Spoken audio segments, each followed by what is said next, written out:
Secretary, it's good to see you, and I appreciate having you here to discuss the administration's budget requests. So many of the programs your department have served my state very well. You've got one heck of a portfolio, and there are probably days when you wish it wasn't quite as much, but I'd welcome you up to Vermont sometime to see the good things HUD has done to provide affordable housing, especially in our rural communities. We always think of housing in urban settings, but my host state has only 660,000 people, and a lot of it's very rural, but it's something that works in rural Vermont. It could also work in rural California or New York or Texas or elsewhere.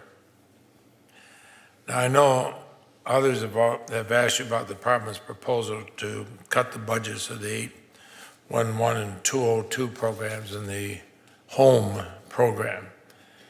I worry about this because as I look at the budget, I'm afraid there's this shift of priorities from rural areas, rural America, to urban areas. And I remind everybody that rural America still is a third or more of America's population.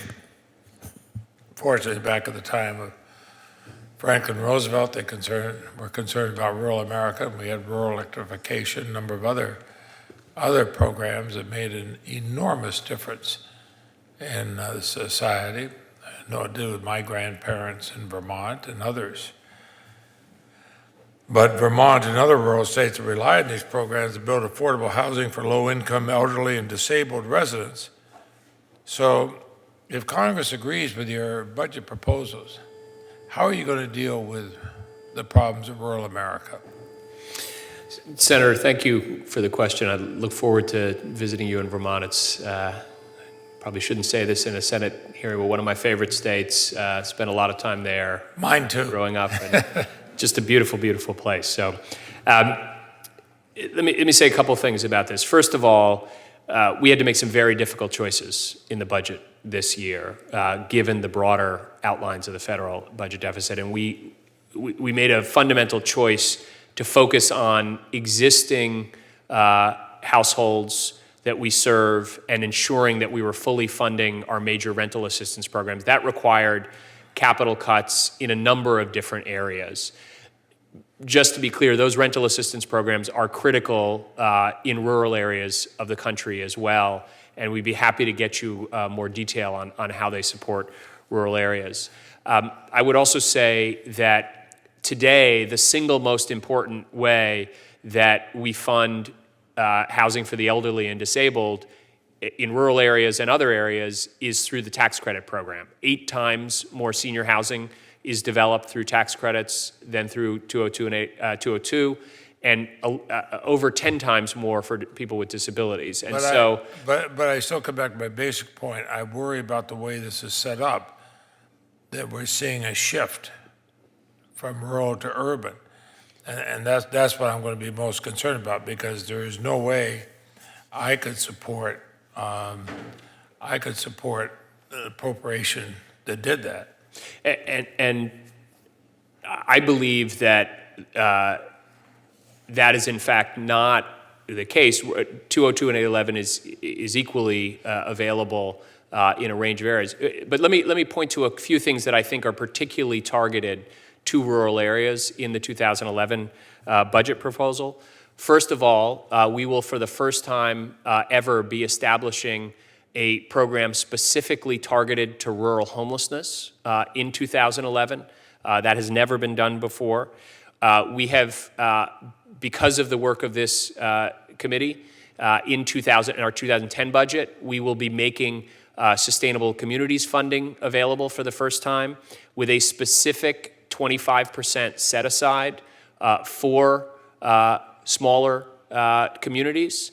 And that is a critical effort. We are also building on our experience in investing in rural economic development through a proposed catalytic investment fund, which will be an important resource available in rural areas as well. So not only do I believe that we have housing resources specifically for constructing senior housing and housing for people with disabilities in rural areas, but that we are actually increasing our focus on rural areas with a number of different proposals in the budget.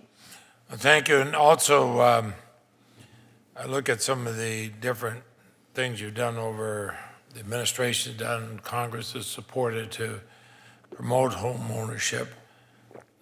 In HUD's previous budget request, the department had expressed interest in an innovative home ownership model known as shared equity.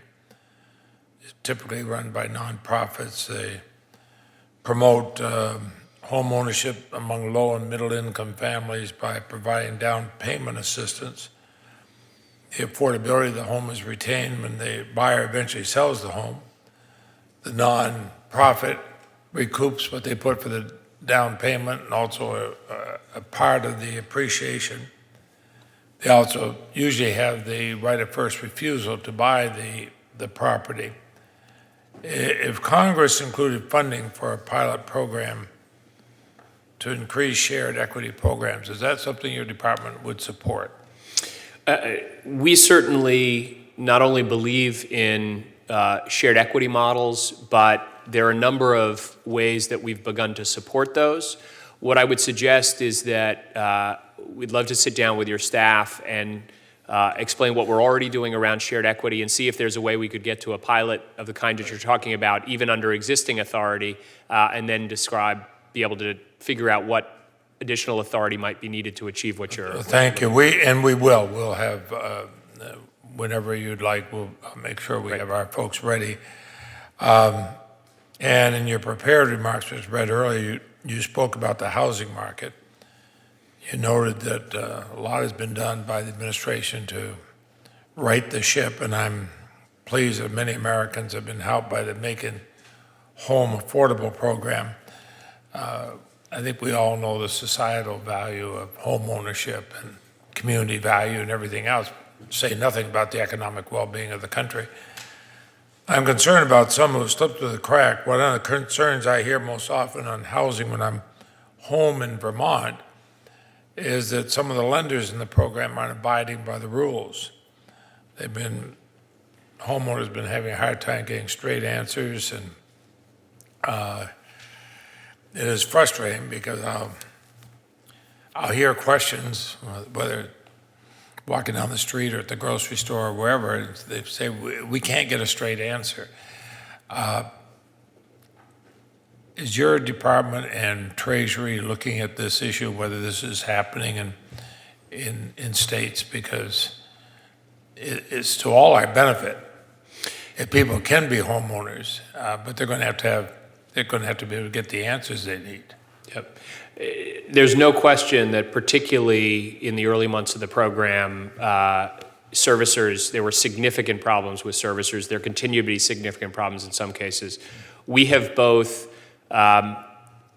pushed servicers to create better communication, more resources, more people in their call centers, going door to door to do that. But we've also created very specific standards for exactly what the timelines need to be for servicers to get back to homeowners with a clear response on whether they're eligible or not. We did that just a month or so ago. And in addition to that, we have begun to impose penalties on servicers who are not following those guidelines. So yes, we are hearing those issues and we are taking action on it. Good. I must admit, as Senator Bond knows, when somebody corners you in the grocery store and they've got a concern, they've got a concern. And I sometimes find those as, actually I like that. In a small state like ours, everybody knows everybody and nobody hesitates to come up and ask you questions. And this thing is occurring too often to make me think it's just a random issue.